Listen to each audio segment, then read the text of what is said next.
కావాలనే మీ కలను నెరవేర్చుకోండి. సంప్రదించండి హెగ్డే ఫెర్టిలిటీ, హైదరాబాద్, తెలంగాణ.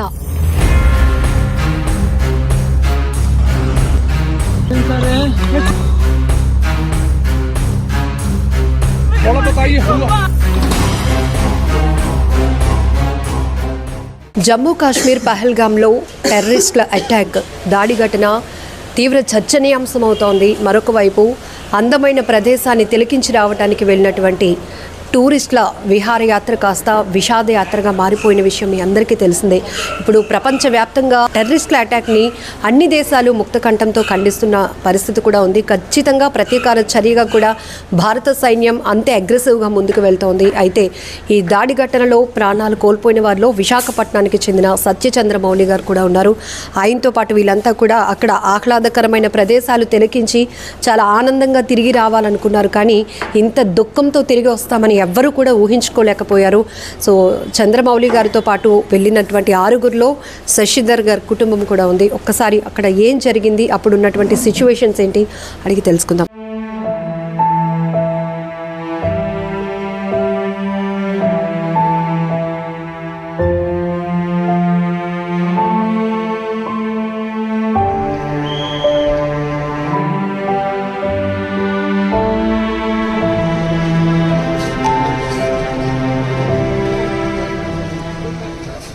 చాలా బాధాకరమైన విషయం అండి. మీరు చెప్పడానికి కూడా చాలా ఓపిక, ఎందుకంటే అంత దుఃఖంతో ఉన్నారు ప్రతి ఒక్కరు. కానీ వెళ్ళినప్పుడు ఎప్పుడు వెళ్ళారు, అక్కడ జరిగినటువంటి ఘటన? 18వ తారీఖున బయలుదేరి వెళ్ళామండి. ఆ రోజు యాక్చువల్గా ఆయన బర్త్డే. ఆ బర్త్డే రోజు బాబా అందరూ విష్ చేసాము. అంతా అయిపోయినాక, టూర్ అయిపోయినాక సెలబ్రేట్ చేసుకుందామని కూడా చెప్పాను. అక్కడి నుంచి లోకల్గా గుల్మార్గ్, సోనామార్గ్, శ్రీనగర్ లోకల్ అన్నీ చూసాము. అంతా చాలా సరదాగా ఎంజాయ్ చేసాం. టూర్ అంతా కూడా ఆయనే ప్లాన్ చేసేవారు. ఎక్కడ లీడ్ చేయడం కూడా ఆయన లీడ్ చేసి, ఇక్కడ ఫలానా వెళ్ళాలి, ఇక్కడికి ఇలా వెళ్ళాలి అన్నీ కూడా లీడ్ చేశారు. ఎవరికి లేడీస్ కానీ ఎవరికైనా ఏదైనా అవసరం ఉండే పాప ఆయన ఎటెండ్ అవుతుండే, వాళ్ళకి చేయాలమ్మా ఇలా చేయాలమ్మా అన్ని పాప ఆయన చెప్తూనే ఉండేవారు.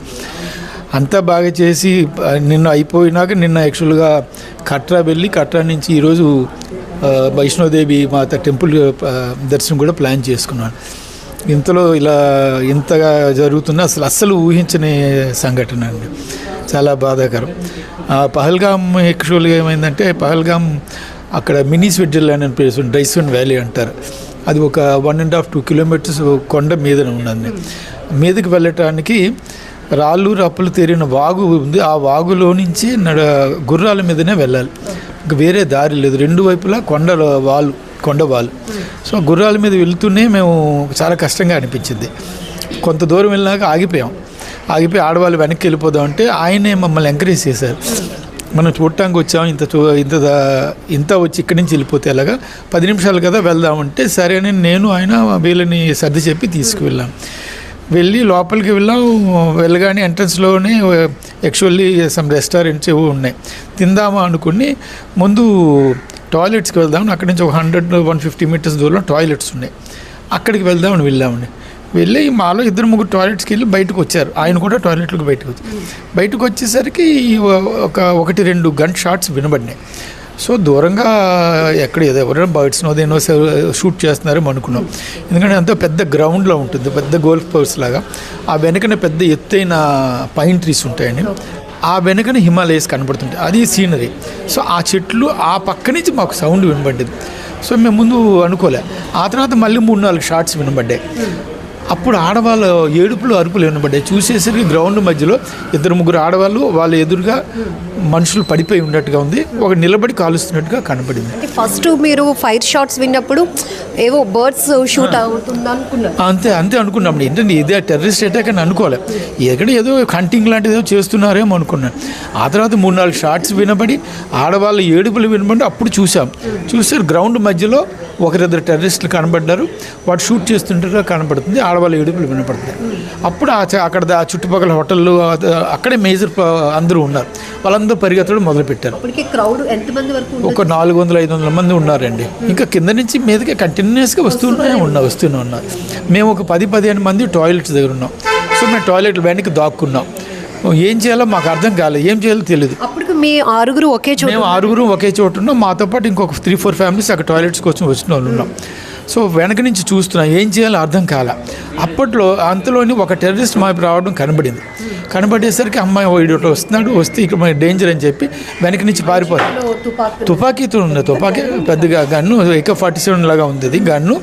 వాడు ఆ డ్రెస్ అది తెలుస్తుంది, వాళ్ళ ఎటైర్ తెలుస్తుంది. వాడు ఇటువైపు వస్తున్నాడని కనబడగానే మేము ఎటు పారిపోవాలంటే వెనక అంత చుట్టూ ఫెన్సింగ్ ఉంది. ఆ ఫెన్సింగ్ కింద నుంచి కొద్దిగా అంటే అందులోంచి దూరిపోయి అందరం ఒకరోజు దూరిపోయి బయటకు వెళ్ళాం. నా చంద్రమౌళి గారు నా మిస్సెస్ కొద్దిగా వెనక్కి ఉన్నారు. ఆయన దూరి నా మిస్సెస్ ఫెన్సింగ్లో దూరలేకపోతే పాప ఆయన చేతులు ఇచ్చి సాయం చేసి లాగి బయటకు తీసి ఆ బయటకు వచ్చినాక ఏంటంటే మళ్ళీ చిన్న వ్యాలీలా ఉంటుంది, వాగు ఉంది. ఆ వాగు దాటి మళ్ళీ కొండ వాళ్ళు ఉంది, అటువైపు చెట్లు ఉన్నాయి. అటువైపు వచ్చేసాం అందరం. వచ్చేసి ఒక్కొక్కరు ఒక చెట్టు చాటుకి సర్దుకుంటున్నాం ఇలాగ. ఇంకా అంతలో చెట్టు చాటు సర్దుకునేసరికి ఇంతలో మా వెనక వీడు వచ్చాడని మేము నోటీస్ బయటకు వచ్చాడు అనుకోలే. వాడు బయటకు అక్కడికి వచ్చేసాడు, మమ్మల్ని ఫాలో అవుతున్నాడు. నేను ఒక 100 మీటర్స్ దూరంలో ఒక చెట్టు చాటున్నాను. నేను చూసేసరికి వీళ్ళు ఆడవాళ్ళు నా భార్యను ఇంకొక ఆమె ఒక చెట్టు చాటును కనబడ్డారు. చూస్తున్నాను ఏంటి అని సరే వీళ్ళకి దగ్గరలో కనబడ్డాడు. ఏం చేస్తున్నాడు నాకు అర్థం కాల. ఫైర్ చేయడం చూశాను. వాడు 2-3 షాట్స్ ఇలా ఫైర్ చేస్తాను. నాకు మౌలి గారు కనబడలేదు, చంద్రమౌళి గారు కనబడలేదు. చూసి వీళ్ళ వైపు 2 అడుగులు వేశాడు, ఆడవాళ్ళ వైపు వేసి మళ్ళీ వెనక్కి వెళ్ళిపోయాడు. అమ్మ వెనక్కి వెళ్ళిపోతున్నాడు, ఫోన్లో ఇవి ఏమి చేయలేదు అని అనుకున్నాం. మౌలి గారికి ఇట్లా జరిగిందని సంగతి కూడా నాకు కనబడలేదు. వీళ్ళు పక్కన 20 అడుగుల దూరంలో వీళ్ళు ఉన్నారు. వీళ్ళు చూశారు. అయితే పడిపోయారు అని ఒకరు అంటున్నారు, కాదు పడుకుండిపోయారు, తప్పించుకోవడానికి పడుకుండిపోయారని అన్నారు. ఇంకా అంతే. మరి మేము ఆయన భార్య మేము అందరం కూడా ఇంకా నెమ్మది దిగుతున్నాం. ఆమె భార్య అంటున్నాం తప్పించుకోవడానికి పడుకున్నారు అన్నప్పుడు కొంచెం మనసుకు అదే మా ధైర్యం ఉండి అంతే. తప్పించుకోవడం పడుకున్నారు, వచ్చేస్తారు. మనం ఎవరు నిలబడకూడదు ఇంకా, ఎందుకంటే లోపల నుంచి సౌండ్స్ వినబడుతున్నాయి, గన్ సౌండ్స్ వినబడుతున్నాయి. సో ఇంకా అది వాళ్ళు ఎవరు ఎటు నుంచి వస్తారో తెలియదు కాబట్టి నెమ్మదిగా దిగిపోతాం. 10 దిగిపోతున్నాం. ఆయన భార్య నాగమణి గారు అంటున్నారు, మౌలి గారు రావాలి కదా అంటే పదండి ఒకరోజు వచ్చేద్దాం, ఆయన కూడా వచ్చేస్తారు, మనం ఆగకూడదు ఎవరు కూడా, ఎవరు ఆగినా ప్రమాదం, ఆయన వస్తారు పదని చెప్పి అలా నెమ్మదిగా దింపుతూ అలా ఒకరికొకరు సాయం చేసుకుంటూ ఆ వాగులోంచి కొండల రాళ్ళు తెలియని వాగులోంచి దిగుతూ ఆప్సపడపడు కిందకు వచ్చేసరికి ఒక 2 అవర్స్ వరకు పట్టిందండి. మేము దిగుతుండగా ఒక 3/4 కవర్ అయినాక అప్పుడు పోలీసుల మీదకి రావడం కనబడింది. ఎందుకంటే సిగ్నల్ కిందకి వెళ్ళదు అనుకుంటాను. మీద నుంచి ఎవరో వీళ్ళు గుర్రాలు నడిపే వాళ్ళు స్పీడ్గా కిందకి వెళ్ళి పోలీసులకు ఇన్ఫార్మ్ చేసినట్టున్నారు. సో పోలీసులు చేరేసరికి అక్కడ వాళ్ళకి ఏంటంటే మేజర్ ఆ గ్రౌండ్ అక్కడ ఒక్క పోలీస్ కూడా లేడు, సెక్యూరిటీ అంటూ లేదు. దానివల్ల టెర్రరిస్టులకు ఎటువంటి ఎదురు లేదు. సో వాళ్ళు చాలా కామన్గా నడుచుకుంటూ ఫ్రీగా వచ్చి ఎవరైనా కాల్చుకుంటూ వెళ్ళిపోతున్నట్టుగా ఉన్నారు, అంత ఫ్రీ. మేము ఎందుకంటే డిఫెన్స్లెస్, హెల్ప్లెస్ అది. మరి దానివల్ల ఇంకా మరి వాళ్ళకి ఎదురు లేదు అక్కడ.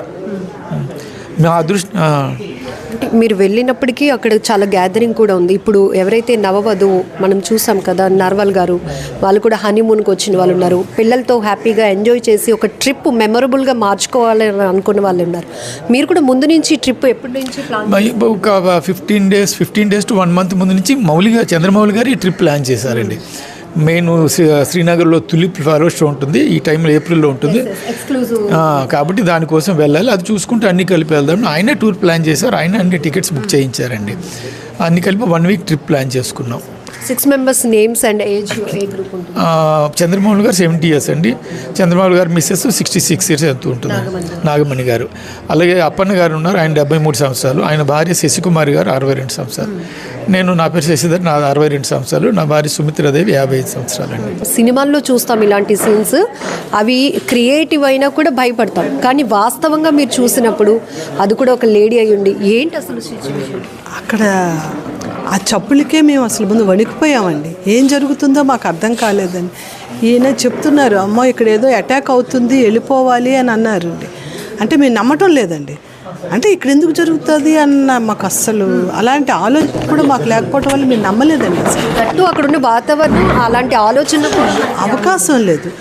పోలీసులు అండి ప్రతి ఏరియాలో కూడా ఎంత ఎక్కువ మంది ఉన్నారు, ఎంతమంది ఆర్మీ వాళ్ళు తిరుగుతున్నారు అనేది చెప్పలేమండి. పాపం క్రిందంతా కూడా కంప్లీట్ పోలీసుల అండర్లోనే ఉందనే చెప్పాలి.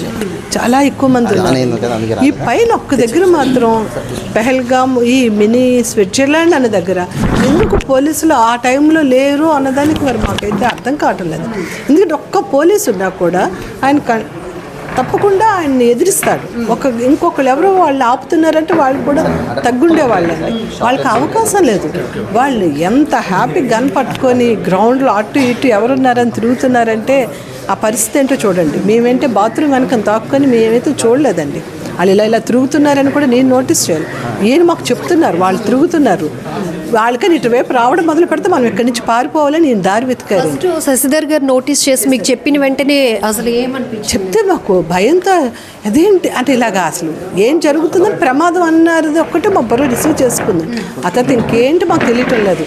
అలా వాళ్ళు ఎలా చెప్తుంటే అలాగూ మూవ్ అవుతున్నాం అంతే. ఇక్కడ ఒక ఫెన్సింగ్ కింద చిన్న దారి ఉంది, అటు పారిపోవాలని. ఎందుకంటే ఆ బాత్రూమ్ మెయింటైన్ చేసిన అబ్బాయి ఆ కింద నుండి పారిపోయాడు. అందుకని అది దారి అని ఈయనకు అర్థమైంది. ఆ వెంటనే ఈయన పరిగెట్టారు అటువైపు. ఈయన పరిగెట్టేటప్పటికేమో ఆ వెనక్కి మిగతా మగవాళ్ళు కూడా దూరారండి. ఆడవాళ్ళు మగవాళ్ళు ఇంకో 4-5 ఫ్యామిలీలు వాళ్ళందరూ దూరారండి. కొంచెం అందరికీ వెనక్కి నేనే ఉండిపోయానండి. నాకంటే ముందు మౌలి గారు దూరారండి. ఆయన ఫోన్ పడిపోయింది అనుకొని ఆ ఫోన్ తీసి ఆయనకు అందించాను. నేను నిలబడలేకపోతున్నాను అని కొంచెం లేపరా అండి అని ఆయన అడిగాను. ఆయనే నన్ను లేపారండి. లేపినాక అటువైపు పరిగెట్టామండి. ఆ వాగు చిన్న దాటుకొని ఆ చెట్ల చాటుకి పరిగెట్టామండి. పరిగెట్టడానికి ఒక 100 అడుగులు కూడా వేయలేదండి. కాకపోతే ఆయన ఒకవైపు అయిపోయారు, మేము ఒకవైపు అయ్యామండి. అవ్వడంలో మేము ఇంత 5 నిమిషాలు ఎంతసేపు మేము పరిగెట్టామో మాకు తెలియదు, కానీ వాడు 1 నిమిషంలో మా కళ్ళు ఎదురుగా వచ్చేసాడండి. సడన్గా వచ్చేసాడండి. కరెక్ట్ మౌలి గారు ఎదురుగా వాడు ఉన్నాడు. వాడు ఉండేటప్పుడు నాకు లేలుగంటే ఈ చెట్టు పక్కన కనిపిస్తుంది, కానీ నేను అటు తిరగలేదు, చూడలేదు, కళ్ళు తిప్పి. నా పక్కన ఆవిడ కొంచెం ధైర్యం, ఆవిడ ఇలా ఒంగోని చూసారండి. చూసేటప్పటికి వాడు బయట అనడం ఆవిడకి అదొకటి వినిపించింది. అప్పటికే మీకు గన్ షాట్స్ వినపట్టాయి మీ టాయిలెట్స్ దగ్గర ఉండేటప్పుడు. అది 10, 15, 20 ఎన్ని వినిపిస్తాయి. ఎలా దడ కాలుస్తున్నారండి. వాడు గ్యాప్ ఇవ్వడం లేదు అసలు. ఏంటి ఇలా పీల్చేస్తున్నారని ఎలాగా వణికిపోతున్నామంటే గొంతు తడారిపోయింది, మాట రాదు, తడొచ్చేస్తున్నది, కాళ్ళు వణికిపోతున్నాయి. ఇంకా నేనైతే అడుగులు వేయలేకపోతున్నాను, నేను నడవలేను, నన్ను వదిలేయండి అంటున్నాను.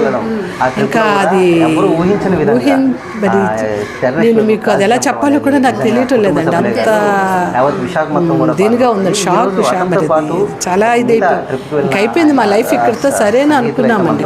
అది ఎందుకంటే ఆయన చంపేసి మా వైపు 2 అడుగులు వేశాడండి.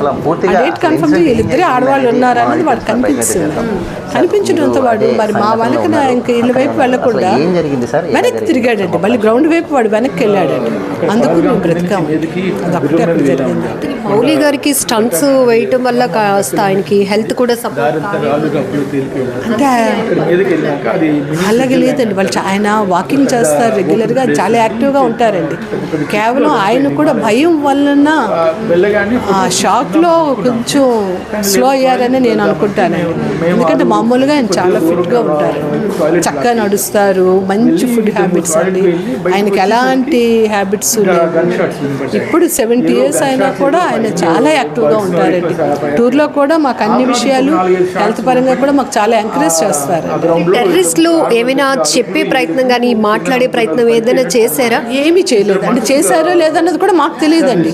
వాళ్ళు ఎంటర్ అయిన ప్లేస్కి మాకు చాలా దూరం కాబట్టి మాకేమీ తెలియదండి. తెలియకపోవడంలో మాకు ఆ తర్వాత మమ్మల్ని అందరినీ హాస్పిటల్ దగ్గర ఒక ప్లేస్కి చేర్చారు కదండి. అక్కడ ఆడవాళ్ళు ఉన్నారు, అందరం ఈ బాధితులు అందరం అక్కడే ఉన్నామండి. అందులో వాళ్ళు మాట్లాడుతున్నప్పుడు మాకు తెలిసిందండి.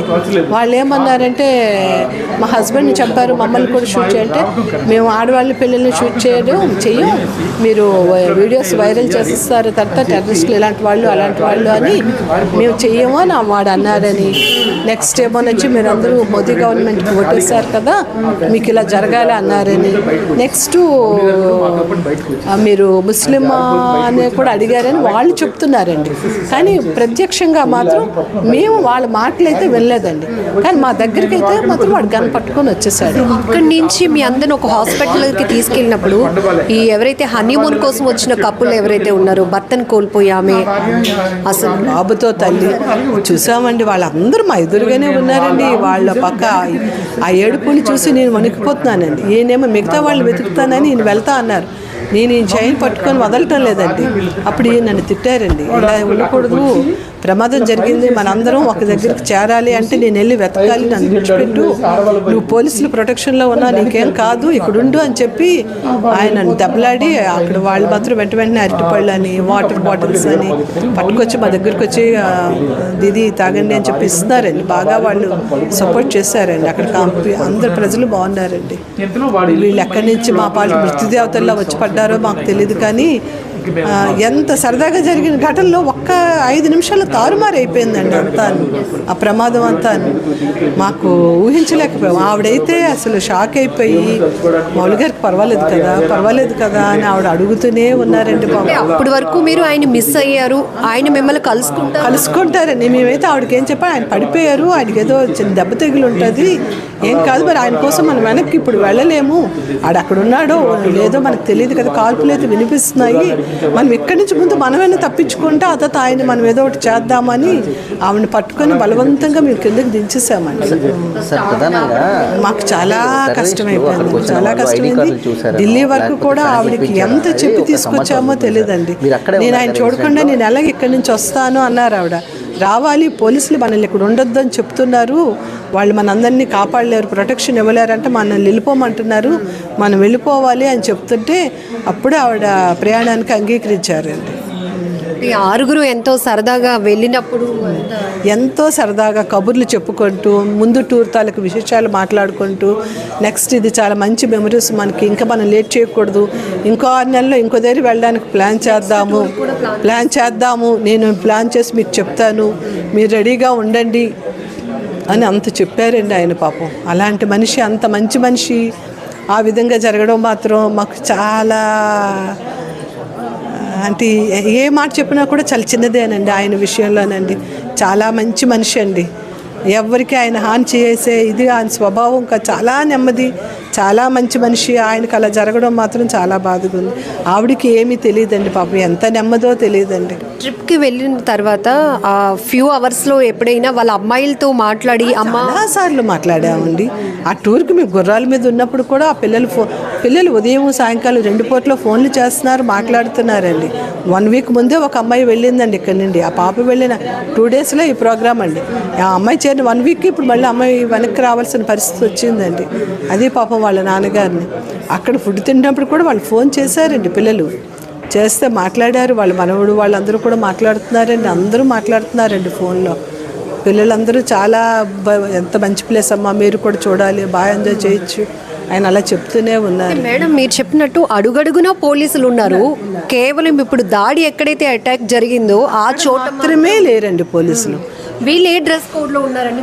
వీళ్ళు పోలీసు డ్రెస్లో ఉన్నదండి, కింద ప్యాంటే నేను చూశాను. ఈ పోలీసులు వేసుకుంటారు కదా, ఆర్మీ వాళ్ళు వేసుకుంటారా, ఈ చెక్స్ ఒకలాంటి ఇది పోలీసు క్లాత్ ఉంటుంది, ఆ క్లాతే ఉందండి వాళ్ళ ఒంటి మీద. అందుకని కిందకే చూశాను, ఆ గన్ కూడా వాడు కనిపిస్తుంది. అంటే మీ ముందుకి అగ్రెసివ్గా రాబట్టి అతను టెర్రరిస్ట్ అని గమనించారు, లేదంటే యూనిఫామ్లో పోలీసు అనుకుంటామండి. ఎవరైనా అందరూ అలాగే కనిపిస్తున్నారండి. ఈ గుర్రం అబ్బాయిలు అలాగే ఉన్నారు, మామూలు వాళ్ళు అలాగే ఉన్నారు, అందరూ. మాకైతే మేము హాస్పిటల్ దగ్గర కూర్చోబెట్టిన ఏ మనిషి వస్తున్నా భయపడిపోతున్నాం. వీళ్ళు మనిషా, మామూలు టెర్రరిస్టా, పోలీసా మాకు తెలియటం లేదనమాట అండి. చాలా చాలా భయంకరమైన, కొంతమంది ప్రాణాలు పోగొట్టుకున్నారు.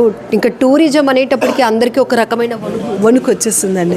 ఎంత అందమైన ప్లేస్ ఉంటే మాత్రం ఏంటండి, ప్రాణాలకి హామీ లేని దగ్గర మేము వెళ్ళి ఏం చేయగలమండి. వాళ్ళు అందరూ అదే అడిగారండి, వాళ్ళకి గవర్నమెంట్కి అడుగుతున్నారు.